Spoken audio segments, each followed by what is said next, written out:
Entendo, Deus, que o Senhor é o Deus provedor de todas as coisas. Te louvamos e te amamos, Senhor, em nome de Jesus. Amém. Amém. Vamos para...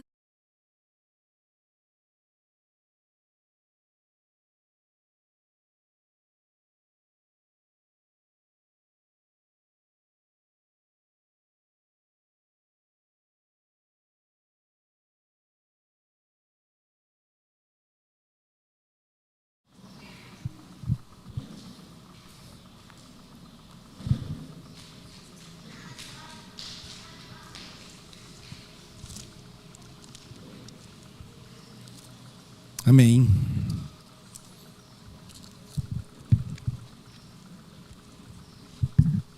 Bom dia a todos. Sempre muito bom estar aqui com a Igreja Betel. Não sei se vai funcionar o controle porque está em PDF, mas vamos testar, né? Vamos ver. Ó, dá certo. Beleza. Obrigado. Amém. Vamos começar então com uma oração, esse momento de palavra. Convido os irmãos e as irmãs a fecharem seus olhos, colocarem seus pensamentos agora em Deus. Senhor, nós estamos aqui nessa manhã, queremos te pedir que o Senhor esteja sondando nosso coração, sondando nossos pensamentos. Senhor, nós queremos te pedir que nessa manhã o Senhor esteja falando conosco, o Senhor esteja revelando áreas da nossa vida onde ainda nós precisamos ser transformados, área de nossas vidas onde nós precisamos dar total liberdade para que o Espírito Santo possa agir em nós, e o Senhor possa estar despertando no coração de cada um de nós um senso de responsabilidade pelas coisas do teu reino, Senhor. E nós oramos pedindo tua bênção e tua presença em nome de Jesus Cristo. Amém. Obrigado. Amém. E essa pregação de hoje, ela tem um nome esquisito, né? Os 4P, letras P's, né?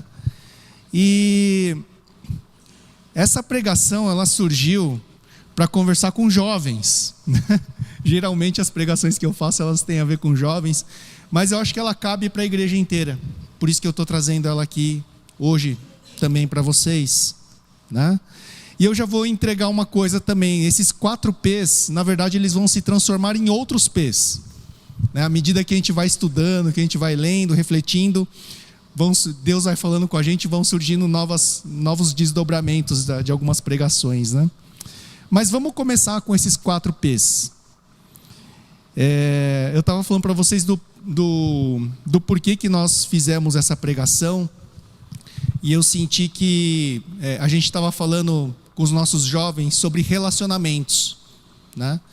E eu quis fazer uma pregação de provocação com os rapazes, né? Eu fiz uma pregação sobre 4P's que fazem parte da vida de um homem. E aí, só que tinha meninas, né? Tinha as moças no culto também. Eu falei para elas assim, né? Falei assim, olha, os rapazes vão se preocupar com aquilo que eles precisam fazer e ser, e as moças vão começar a procurar homens que tenham essas 4 características, né? Mas eu sei que aqui nós estamos entre adultos, tem muita gente casada já, e a gente vai firmar um pacto aqui, né? O pacto é o seguinte: eu vou mostrar algumas coisas que eu entendo que se encaixam no mundo masculino, tá? Mas as mulheres que estão aqui não vão chegar em casa e falar assim, você viu? Tá vendo? Não é para isso, né? Porque se a gente for ver, todo mundo recorre, quando vai falar de mulher, a gente recorre ao texto lá de Provérbios, né? Lá no capítulo 30 ou 31 de Provérbios, fala sobre a mulher exemplar, né? A mulher virtuosa. E o capítulo começa assim, né? Que a mulher, ela ama o seu marido todos os dias da sua vida, né? Começa assim, essa parte que fala da mulher exemplar. Então, cobrança, muitas vezes não é sinal de amor, tá? Então, essa pregação ela serve para a gente enxergar não só o papel do homem, mas eu entendo que é o que são palavras que são meio que essenciais dentro da igreja, né? E nós homens temos responsabilidade maior pelas coisas do Senhor, acredito eu. Tá bom? Então a gente vai falar sobre esse tal dos 4 P's. Os 4 P's são os seguintes. O primeiro P é pastorear. O segundo é proteção, proteger. O terceiro é prover. E o quarto tem a ver com presença, né? Essas 4 palavras com a letra P são importantes para nós, né? Nós somos chamados para pastorear. Ivan, nunca recebi um chamado pastoral na minha vida. Você está enganado. Se você tem família, você tem um chamado para pastorear. Isso é um chamado de todos nós. Não tem como fugir. Tem alguns que são chamados para estar dentro das igrejas e pastorear a comunidade. Sim, isso é um tipo de pastoreio. Mas pastorear é um chamado geral para todos nós. Todos nós devemos saber pastorear, lidar com as ovelhas, lidar com os rebanhos. Eu já vou dizendo que o P1, ele na verdade, o P2, o P3 e o P4, eles meio que resumem a atitude do pastoreio, né? E eu coloquei ali, pastoreio completo ou pastoreio incompleto, né? Se nós abrirmos nossas Bíblias lá em Salmo, no Salmo 23, que é o texto, né? Tem gente que sabe de cor o Salmo 23, mas é um salmo que todo mundo conhece porque ele começa assim, né? O Senhor é o meu pastor, nada me faltará, né? E a gente para aí, né? A gente para assim, nada pode faltar, né? E na verdade ele é muito mais complexo do que isso. Então assim, pastoreio incompleto é você pegar esse texto aqui, por exemplo, e parar no versículo 1. O Senhor é o meu pastor e nada me faltará. Ok, você está falando só o quê? Da provisão, né? Não, então vamos colocar o versículo 2 e o 3 para ficar completo, né? Não, olha só, o Senhor é o meu pastor e nada me faltará. Ele me faz repousar em pastos verdejantes, leva-me para junto das águas de descanso, refrigera minha alma, guia-me pelas veredas da justiça, por amor do seu nome. Olha que pastoreio gostosinho, né? Só que se a gente para aqui, está incompleto, né? Porque ele continua, né? Ainda que eu ande pelo vale da sombra da morte, não temerei mal nenhum, porque tu estás comigo. O teu bordão e o teu cajado me consolam. Aqui a gente já começa a entrar em outras áreas da vida, né? Do qual nós precisamos de pastoreio também. Aí o pastoreio começa a ficar completo, né? Prepara-me uma mesa na presença dos meus adversários, unges a minha cabeça com óleo, o meu cálice transborda. Está falando de estar na mesa com os inimigos. Faz parte da vida, todas essas dificuldades, né? Bondade e misericórdia certamente me seguirão todos os dias da minha vida, e habitarei na casa do Senhor para todo sempre. Então, quando a gente fala de pastoreio, a gente não está falando só de ficar com a parte boa do processo, mas o pastoreio completo, ele é algo que envolve não só as necessidades do corpo, não só as necessidades da alma, mas também as necessidades do espírito. O pastoreio, ele precisa ser completo, na dimensão espiritual, principalmente. Tá? Sobre proteção, né? Proteção eu coloquei justamente isso daqui também, né? Corpo, alma e espírito. Eu brinco com o seguinte, né? Eu sou praticante de artes marciais, como você já sabe. Eu sempre estou falando aqui, né? Sobre o tema. O Tetsu é faixa preta, né? De judô. Né? Chegou perto dele é chão, né? Já cai no chão. Né? A gente tem Hoje eu ando muito com adolescentes, né? Discipulo adolescentes e jovens, e eu brinco com eles. Eu falo assim: olha, na minha academia eu apanho de todo mundo, mas se precisar usar minhas habilidades fora da academia, eu não vou só apanhar, não, eu consigo me defender, né? E mais importante do que me defender, talvez eu consigo defender minha esposa, apesar de eu achar que ela consegue se defender sozinha melhor do que eu ajudando, né? Porque não sei se vocês sabem, mas ela já lutou jiu-jitsu também. Ela luta Muay Thai. Ela consegue chutar a cabeça de uma pessoa da minha altura com facilidade. Eu estou falando isso porque ela já testou em mim. Já fui atingido pelo pé dela na cabeça uma vez, ou outra, né? Algumas vezes.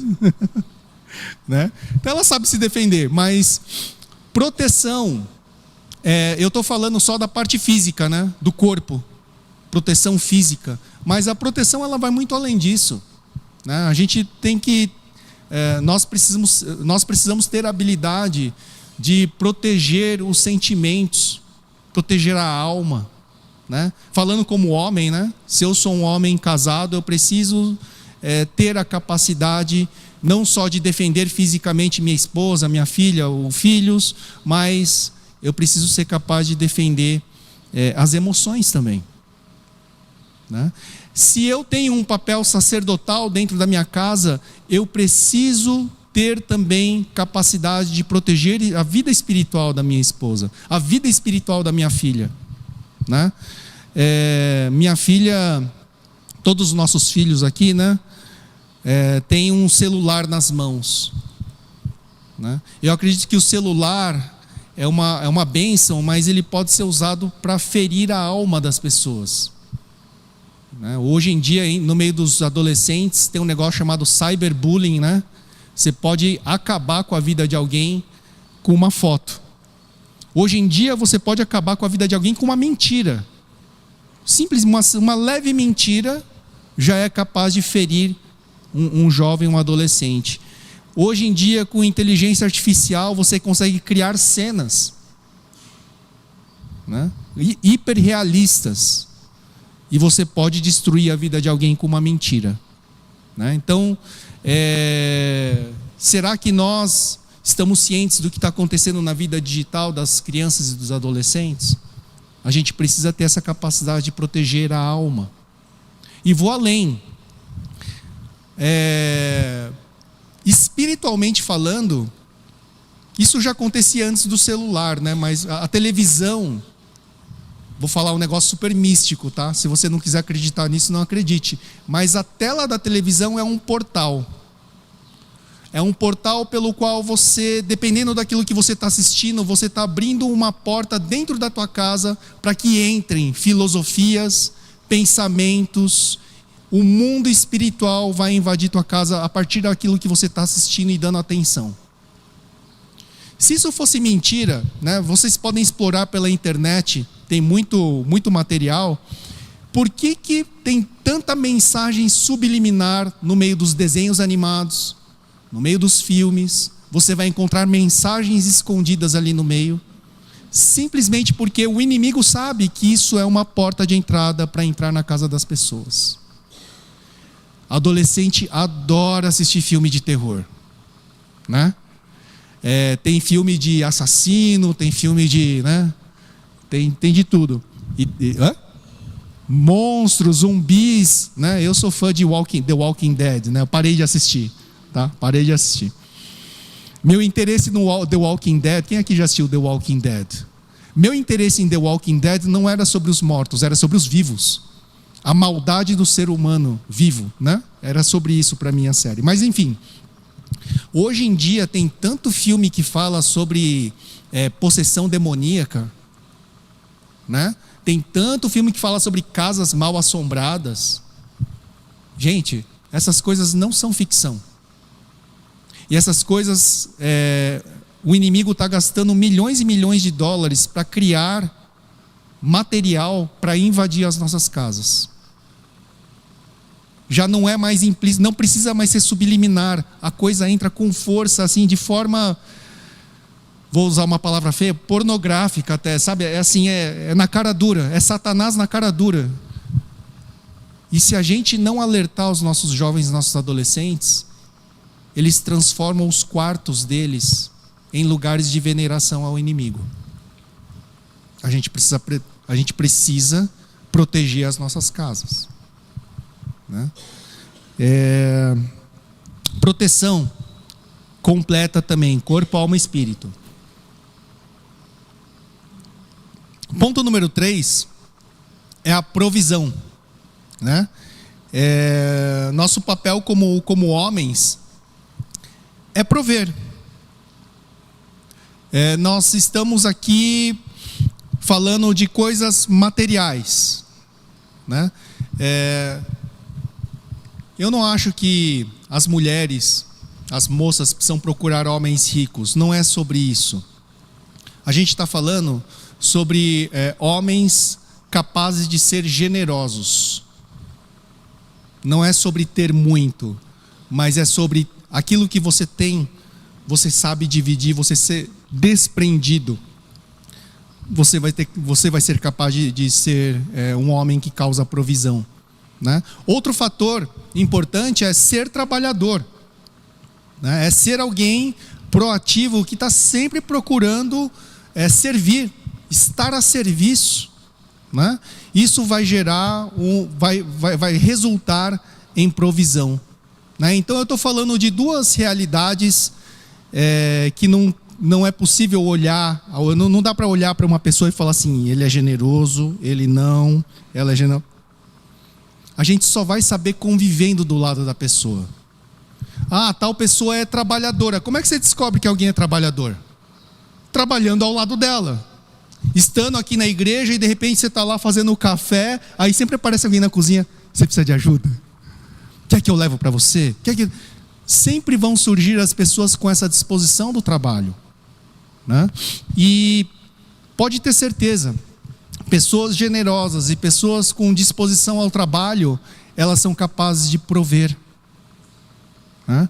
Provisão é algo que nós, principalmente nós homens, precisamos cuidar, porque nós não só provemos nossas casas, mas nós provemos a casa do Senhor também. Não só com recurso financeiro, mas com serviço também, né? Nós temos o papel da provisão. O ponto número 4, o P4, eu estou chamando de presença. Presença é algo que nos dias de hoje é muito raro, né? Porque nós trabalhamos muito. Nós, homens, nos tornamos muito ausentes. E no mundo moderno, no mundo contemporâneo, mulheres também estão no mercado de trabalho e mulheres também se ausentam muito de casa. Quão natural é na nossa sociedade uma mulher ficar grávida, dar à luz, e ela tem os 4 meses, ou em algumas empresas 6 meses de licença maternidade, e um bebê de 6 meses, 4 meses, 6 meses, é entregue depois para uma instituição, para a instituição cuidar dele. Nossa infância está institucionalizada. Crianças, desde muito cedo, vivendo a ausência dos pais. O que eu estou pregando aqui, não estou pregando contra o trabalho feminino, tá? Eu acredito que as mulheres podem e devem trabalhar. A realidade do nosso país é de que muitas vezes o salário do homem só não é suficiente para sustentar uma casa, né? Mas nós temos que ter consciência de que presença é algo importante. Quando nossa filha nasceu, a minha esposa estava super decidida. Ela falou, eu vou parar de trabalhar. E eu falei assim, bom, ela está super decidida. Não é uma questão de, eu não vou negociar com ela se ela vai ou não parar. O que eu vou negociar você está disposta a mudar esse seu estilo de vida? Que eu falei para ela assim, Ellen, na época hoje a gente está melhor, né? Mas na época a gente era pobre de marré, sabe? Contava o dinheirinho, pagava a primeira coisa, paga aluguel, né? Paga a água e paga a luz, né? Sobrou um tanto aqui, então esse tanto aqui a gente come. O restinho que der, a gente vai no shopping e anda no shopping porque é de graça, não precisa pagar. né? A Ellen casou com um homem duro. Tá? Eu tenho certeza que ela não me escolheu por causa do dinheiro. Eu tenho essa paz, né? Eu só posso chegar na seguinte conclusão: ela casou comigo porque eu sou bonito. Tinha que ter uma vantagem. Não sou, nem sei se é, né? Ainda tá bom, né? Ainda tá legalzinho, né? Tá bom. Brincadeira, eu não me acho bonitão, não. Mas a questão aqui é que a proposta, eu sempre tive que fazer propostas para ela. Eu falei assim: Ellen, eu não tenho nada, eu não tenho onde cair morto. Se você quer caminhar comigo, a gente vai construir as coisas juntos. Tá bom para você desse jeito? Tá ótimo, vamos embora, vamos fazer, né? Aí quando ela ficou grávida, eu não vou trabalhar, porque se eu for trabalhar para pagar uma babá, que sentido isso faz? A gente vai continuar sem dinheiro, a babá que vai estar cuidando, e não faz sentido. Eu quero cuidar da minha filha, do meu filha, se a gente não sabia o que era ainda, né? E eu falei para ela assim: tá bom, mas então você está disposta a mudar o seu padrão de vida? Porque eu ganhava X e ela ganhava X, nós tínhamos o mesmo salário, né? Eu falei assim: nós temos 2X, vai ficar 1X, e com mais um integrante na família. Você topa? Ela: não, eu já estou decidida. Já é. Eu falei assim: nossa, não dá nem para colocar um item ali para ver se ela, né? Falei assim: não, tá bom. Daí eu comecei a pensar já. Falei assim: o que eu vou ter que fazer? Eu vou ter que vender cocada na rua, eu vou ter que fazer um extra, porque, gente, na época eu trabalhava na igreja, não como pastor, eu era administrador na igreja. Se tem 2 lugares onde não dá dinheiro, se você está fazendo a coisa certa, é ser professor e trabalhar na igreja. E eu faço as 2 coisas. Não dá dinheiro, gente, não dá. Mas assim, eu vi que ela estava decidida. Eu falei assim: Senhor, eu não sei o que eu tenho que fazer. Eu trabalho 8 horas do meu dia já numa coisa. Eu não sei como é que vai ser. Está nas tuas mãos, né? E você sabe que nesse meio, isso aqui é uma conversa de família, de casal, e ninguém nunca soube disso, né? Aí chegou um dia, teve uma reunião de diretoria na igreja. Aí o pessoal estava, e eu era responsável pelas finanças, né? Apresentava as planilhas e tal. Aí uma das pessoas da diretoria olhou e falou assim: você ganha só isso? Eu falei assim: não é só isso, isso é o que eu ganho.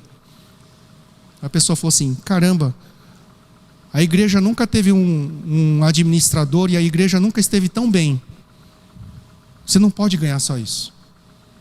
A gente vai melhorar o teu salário. Normal é a gente aumentar o salário assim, tipo 10%, 5% de aumento. 10% já é um mega aumento, né? Para quem é empresário sabe, né? Dá para dar 10% de aumento. Gente, o aumento que eu recebi foi quase 2X. Aquilo que a Ellen deixou de ganhar, o pessoal olhou e falou assim: não, vamos melhorar teu salário. E de repente a gente estava ganhando quase 2X, um pouco menos, né? Mas eu pensei: ela pode parar de trabalhar, né? E ela parar de trabalhar. Acordava de madrugada por 1 ano, acordando de madrugada para dar de mamar, né? 24 horas por dia trabalhando, né? Ela saiu do mercado de trabalho.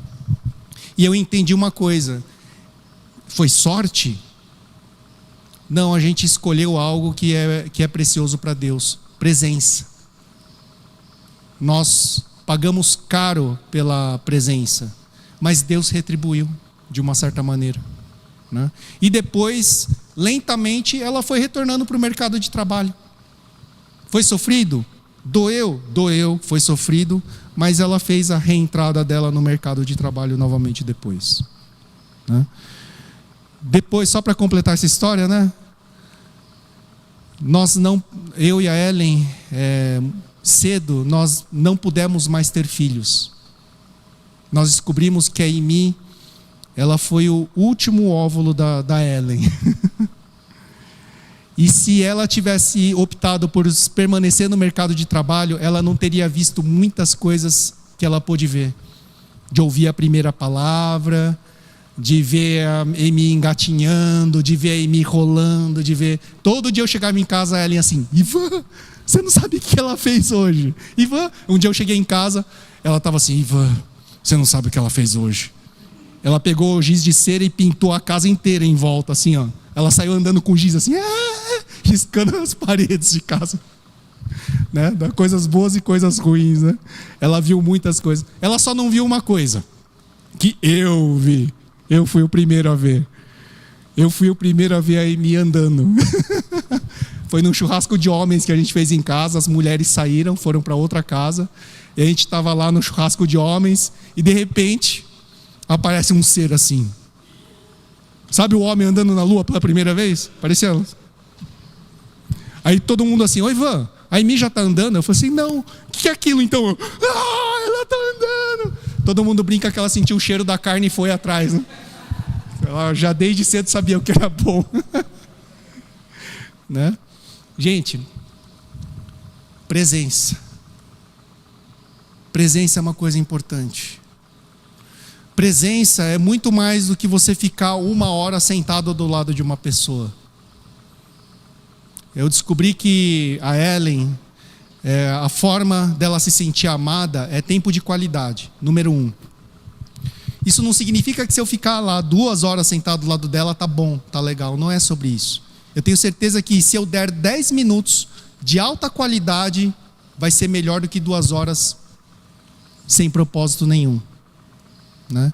Então, presença nos dias de hoje, que se traduz em tempo, e tempo de qualidade é algo que é muito caro para a gente hoje. Mas a gente precisa aprender a ofertar isso. Né? E presença não é só no contexto familiar. A casa do Senhor precisa de presença também. Né? Eu acredito que o pessoal do louvor aqui, né? Presença. Gente, é difícil estar aqui semana após semana. Não é fácil. Não é fácil. A gente precisa valorizar o pessoal que trabalha ali na parte técnica, que some e ninguém vê, né? Só quando dá alguma coisa errada todo mundo olha para trás. Né? Depende do quê? De presença, consistência. Presença é algo importante. Então nós precisamos de uma certa maneira, principalmente nós homens, nós precisamos olhar para isso aqui e entender a importância desses 4 pontos. Passa para mim o slide, por favor. Nós já lemos o Salmo, né? Isso. Não, pode passar mais. Opa. Eu não sei se eu estou... Tá. Isso mesmo, está certinho.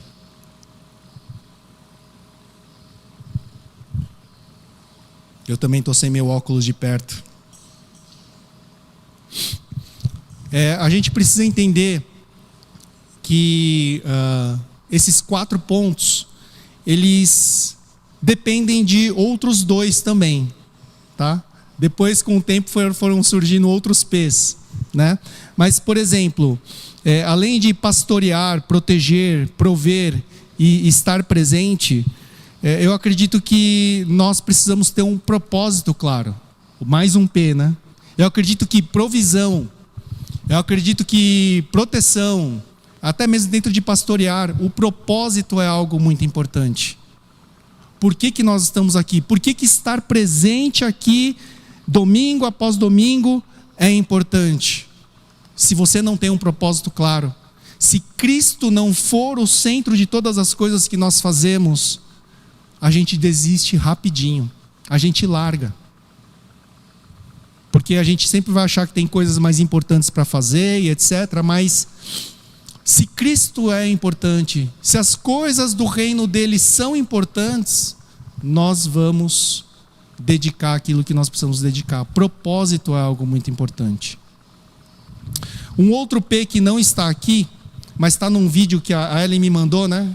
Eu sempre faço uma pregação, né? Falo algumas coisas com ela.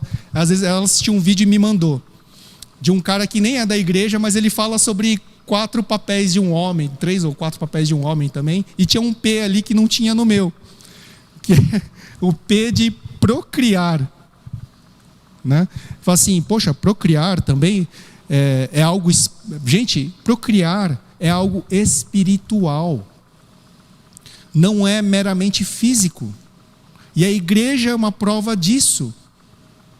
Nós, como igreja, precisamos procriar. Uma das maneiras, apenas uma das maneiras, é fisicamente, quando nossa família cresce. Mas a igreja cresce principalmente porque procria espiritualmente o modelo espiritual de Jesus na vida de outras pessoas. Nós, como igreja, fomos feitos para procriar. Não só localmente, mas é o ID. Né? Então tem outros P's que fazem parte daquilo que nós fazemos aqui como igreja, né? Mas eu queria ler mais um texto bíblico que está em... Isso, pode rolar para mim? Para cima, Não, para baixo. Isso aí, não, é esse texto aí, pode colocar. Lucas 15. Vamos abrir lá em Lucas 15... A partir do versículo 11, é um texto muito conhecido nosso. Lucas capítulo 15, versículo 11, é uma das parábolas de Jesus. Uma parábola muito conhecida, que é a parábola do filho perdido. Nós vamos ler juntos. Algumas versões falam a parábola do filho pródigo, né? Pródigo significa esbanjador, dissipador dos bens, tá? Diz assim, Lucas 15, versículo 11. Jesus continuou: certo homem tinha 2 filhos. O mais moço deles disse ao pai: Pai, quero que o Senhor me dê a parte dos bens que me cabe. E o pai repartiu os bens entre eles. Passados não muitos dias, o filho mais moço, ajuntando tudo o que era seu, partiu para uma terra distante e lá desperdiçou todos os seus bens, vivendo de forma desenfreada. Depois de ter consumido tudo, sobreveio àquele país uma grande fome e ele começou a passar necessidade. Então foi pedir trabalho a um dos cidadãos daquela terra, e este o mandou para os seus campos a fim de cuidar dos porcos. E dá uma pausa aqui na leitura, né? Gente, para um homem de Israel, provavelmente esse homem é uma parábola sobre alguém de Israel, né? Porco é um ser imundo, não só para os corintianos, mas também para o pessoal de Israel, né? Mandar alguém de Israel cuidar de porco, só para você ter uma ideia, né? Jesus está lá no meio dos gadarenos e ele expulsa, né, uma legião de demônios de um homem. Para onde que vão os demônios? Para uma manada de porcos, que depois se matam se jogando de um precipício. Era esse o valor dos porcos para o povo de Israel, né? E esse menino vai lá para cuidar de porcos. Ali, ele desejava alimentar-se das alfarrobas que os porcos comiam, mas ninguém lhe dava nada. Gente, olha só que coisa. Não só ele foi cuidar de seres que, para a cultura dele, eram seres imundos, mas também ele começou a desejar comer o que os porcos comiam. Ele desejava ser um porco.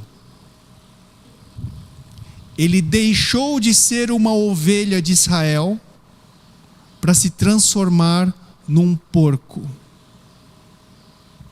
Para vocês verem o nível que ele chegou. Então, caindo em si, disse: quantos trabalhadores de meu pai têm pão com fartura, e eu aqui estou morrendo de fome?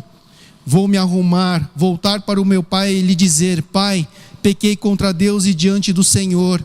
Já não sou digno de ser chamado de seu filho. Trate-me como um dos seus trabalhadores. E arrumando-se, foi para o seu pai. Vinha ele ainda longe quando seu pai o avistou, e compadecido dele, correndo, o abraçou e beijou. E o filho lhe disse: pai, pequei contra Deus e diante do Senhor, já não sou digno de ser chamado de seu filho. O pai, porém, disse aos servos: tragam depressa a melhor roupa e vistam nele, ponham um anel no seu dedo e sandálias nos pés. Tragam e matem o bezerro gordo. Vamos comer e festejar, porque este meu filho estava morto e reviveu, estava perdido e foi achado. E começaram a festejar. Ora, o filho mais velho estava no campo.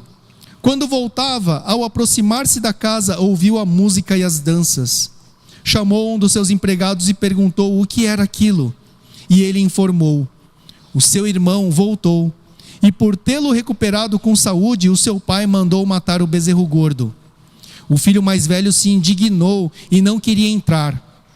Saindo, porém, o pai procurava convencê-lo a entrar. Mas ele respondeu ao seu pai: faz tantos anos que sirvo o Senhor e nunca transgredi um mandamento seu, mas o Senhor nunca me deu um cabrito sequer para fazer uma festa com os meus amigos. Mas quando veio esse seu filho, que sumiu com os bens do Senhor, gastando tudo com prostitutas, e o Senhor mandou matar o bezerro gordo para ele. Então o pai respondeu: meu filho, você está sempre comigo, tudo que eu tenho é seu.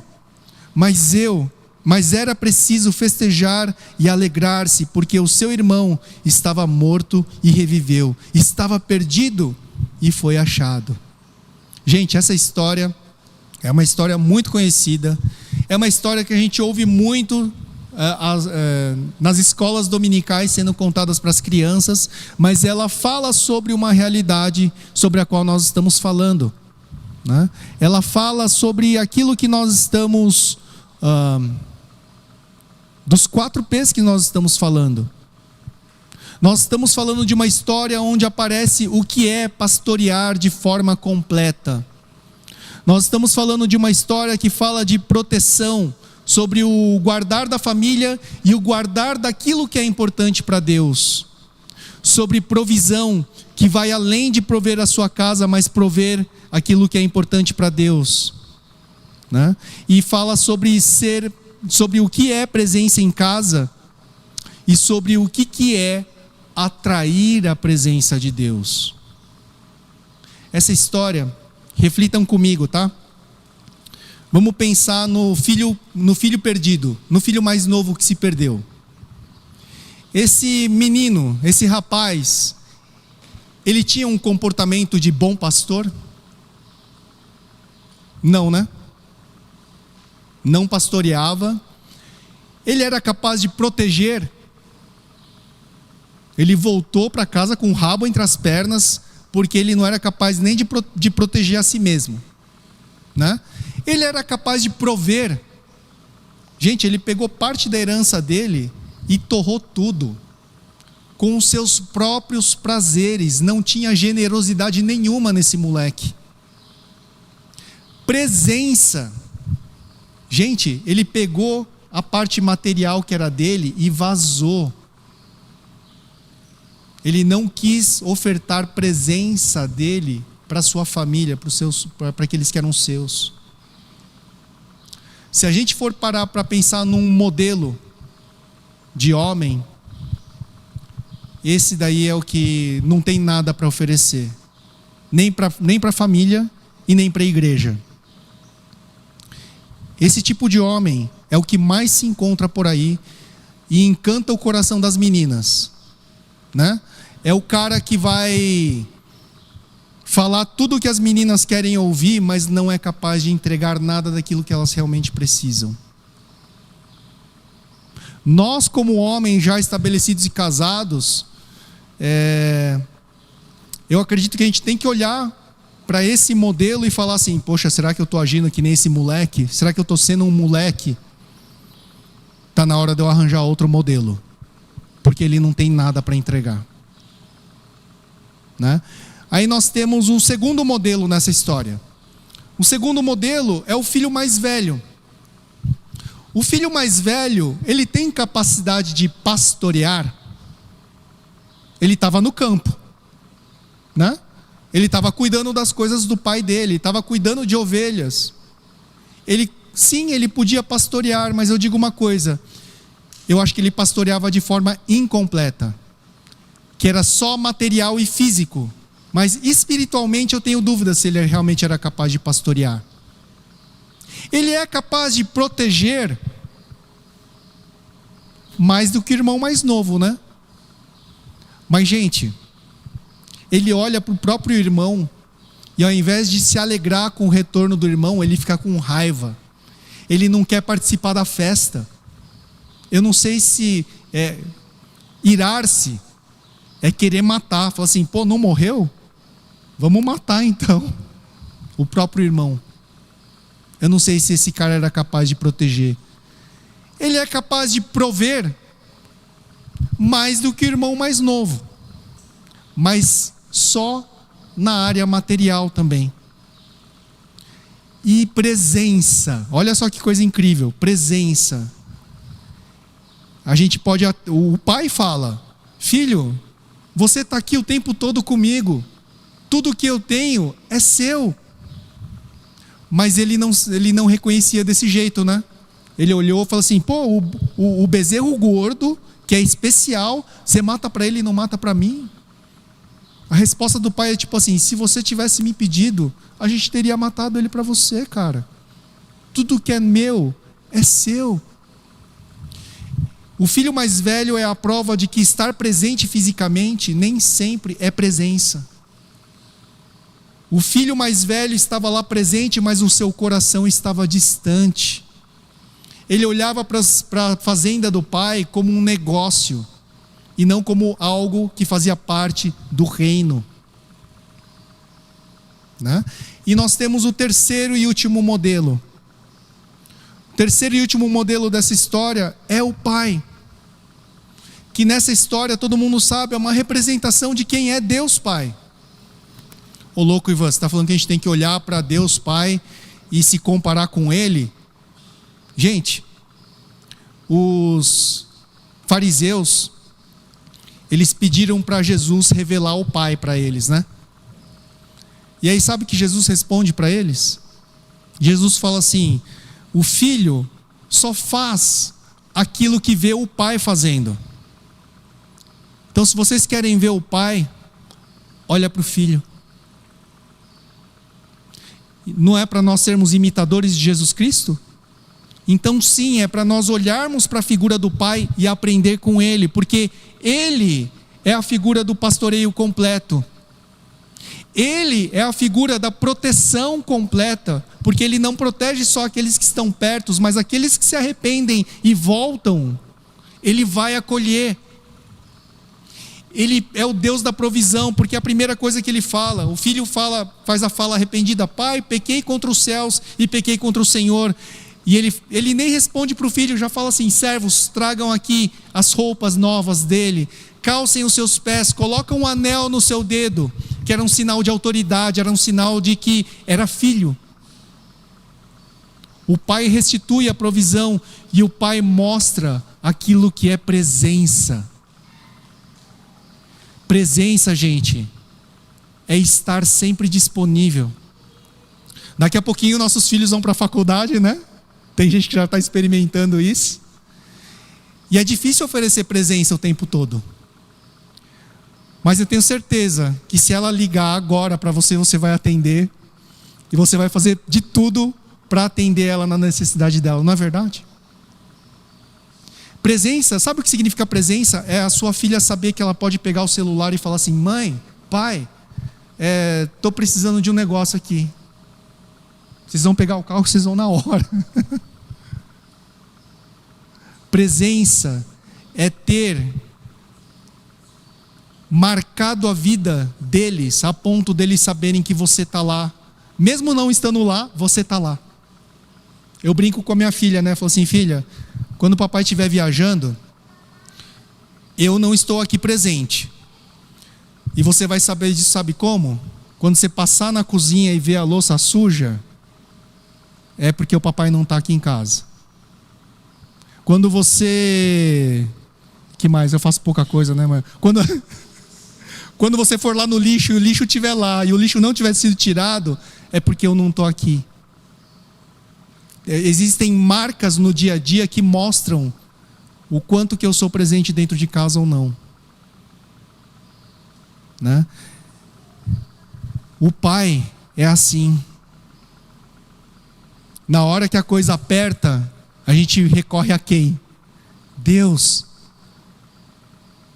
Aquilo que eu tinha todo dia, eu não tenho mais. Aí a gente percebe o quanto que o pai é presente. Porque enquanto a gente tem tudo, a gente nem sente falta do pai. Mas basta faltar alguma coisa e fala: pai, está faltando isso. Presença nem sempre é a necessidade de ver, sentir e tocar. A presença é saber que existe e saber que você pode depender desse pai. E eu encerro essa palavra dizendo o seguinte: é uma palavra para nós que somos homens. Todos nós temos áreas nas quais nós precisamos melhorar. Não existe homem perfeito aqui na terra. O único que passou e que foi perfeito, a gente matou. Graças a Deus ele ressuscitou. E por causa dessa ressurreição, e por causa da promessa que ele fez de que ia derramar o Espírito Santo sobre nós, é possível termos a esperança de que podemos olhar e falar assim: eu posso ser mais parecido com o Senhor. Me ajuda. Me ajuda. Com a ajuda do Espírito Santo, nós podemos ser homens melhores. Com a ajuda do Espírito Santo, nós podemos construir uma comunidade cada vez melhor. Com a ajuda do Espírito Santo, nós podemos ter um lar cada vez mais firme. Com a ajuda do Espírito Santo, nós podemos procriar espiritualmente e fazer crescer a comunidade, fazer crescer a igreja. E eu convido meus irmãos e minhas irmãs a orarmos. Vamos fechar nossos olhos. Pense agora sobre os 4 P's, independente se você é homem ou não. Você que é mulher também, você pode pensar sobre os 4 P's.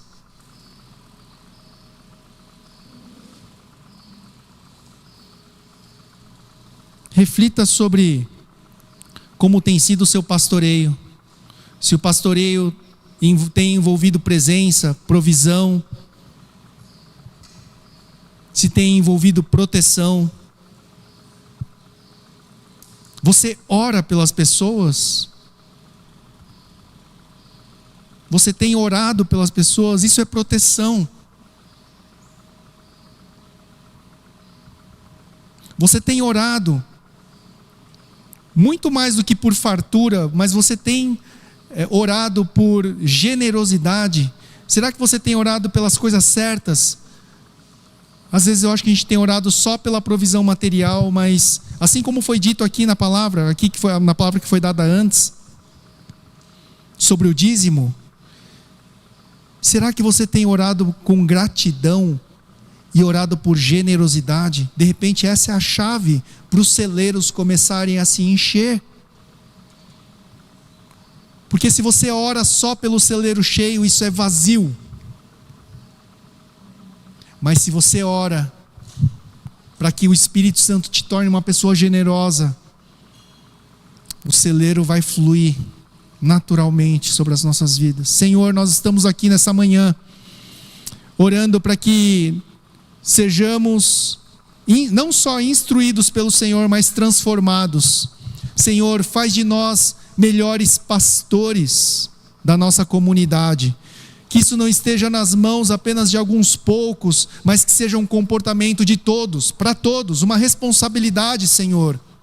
Faz de nós melhores pastores, pessoas capazes de proteger uns aos outros. Dentro das igrejas, Senhor, nós temos ouvido tanta fofoca, tanto fogo amigo, que muitas vezes o inimigo nem precisa trabalhar, porque nós não temos sido capazes de cuidar uns dos outros. Senhor, fala ao nosso coração para sermos pessoas que oram protegendo uns aos outros, pedindo que a sua legião de anjos esteja cercando todos nós, e não apenas alguns, e não apenas aqueles que nós temos mais contato, aqueles que nós gostamos. Senhor, faz de nós pessoas cada vez mais presentes, Senhor, no sentido de que eu acredito que o Senhor Jesus foi uma presença marcante na vida de tantas pessoas. O Senhor marcou a vida de tantas pessoas enquanto o Senhor caminhou aqui na terra, que 2000 anos depois, o seu nome ainda é lembrado, o seu nome ainda é dito, Senhor. Faz de nós pessoas que têm uma presença marcante como o Senhor, pessoas que possam sentir o teu amor só porque estamos presentes, só porque marcamos a vida de alguém, Senhor. Senhor, trabalha em nós, para que sejamos pessoas generosas, pessoas ligadas à provisão na tua casa, Senhor. Faz de nós pessoas com os olhos atentos sobre os necessitados, sobre aqueles que são os órfãos e as viúvas da nossa sociedade, Senhor. Coloca em nós o teu Espírito, para que naturalmente, assim como em Atos acontecia, assim como na igreja primitiva, Senhor, as pessoas olhavam para a igreja e as pessoas sentiam simpatia pela igreja, amavam essa nova comunidade que estava surgindo. Não porque eles trabalhavam por causa disso, Senhor, mas porque o propósito era o Senhor, mas porque o propósito era a busca pelo teu Espírito Santo, Senhor. Faz isso em nós, age em nós, para que sejamos tua igreja, parte do teu reino. Nós oramos, Senhor, em nome de Jesus Cristo. Amém.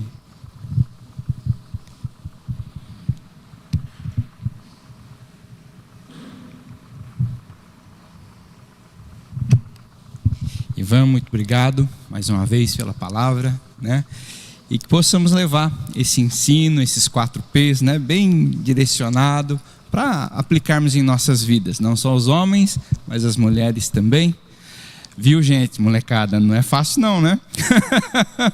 Prover, nós como adultos também, né? Será que nós estamos provendo, protegendo, e será que nós estamos pastoreando, estamos presentes? Isso aí é uma coisa para se pensar.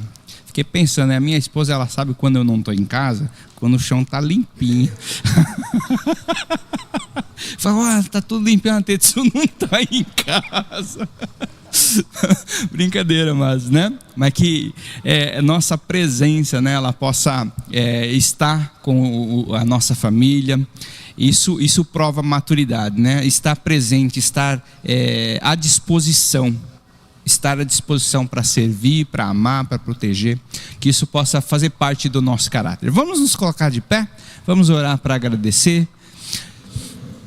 Paizinho amado, muito obrigado, Pai, por mais uma oportunidade de estarmos em família, entre irmãos, comendo do mesmo pão, bebendo do mesmo vinho, desfrutando da mesma presença. Pedimos que o Senhor derrame mais e mais o Teu Espírito Santo sobre nós, que Ele possa trabalhar de uma forma intensa nos nossos corações, que a palavra de hoje não seja somente mais uma palavra, mas seja um desafio, seja um trabalhar do Espírito Santo em nossos corações, a fim de produzir maturidade em cada um de nós, a fim de que nós possamos atingir a estatura de varão perfeito, a plenitude, a maturidade de Cristo, ela possa ser revelada em nossos corações. É isso que nós pedimos. Pedimos por essa semana, Deus, que o Senhor continue a direcionar, não somente a direcionar, mas trazer capacidade, Pai, capacidade que vem do alto,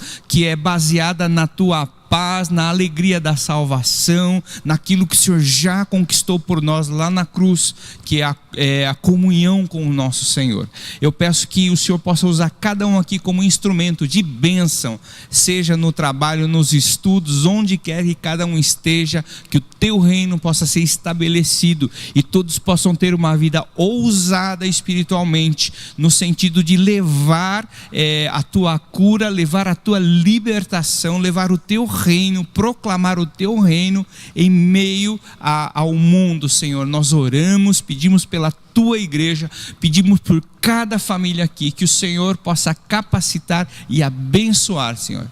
Erga suas mãos para o alto, que a graça do nosso Senhor Jesus Cristo, o amor de Deus e a comunhão do Espírito Santo esteja conosco hoje e para sempre, em nome de Jesus, amém. Bem, queridos, Deus abençoe a todos, dá um abraço aí no irmão do teu lado, um ótimo domingo para todos.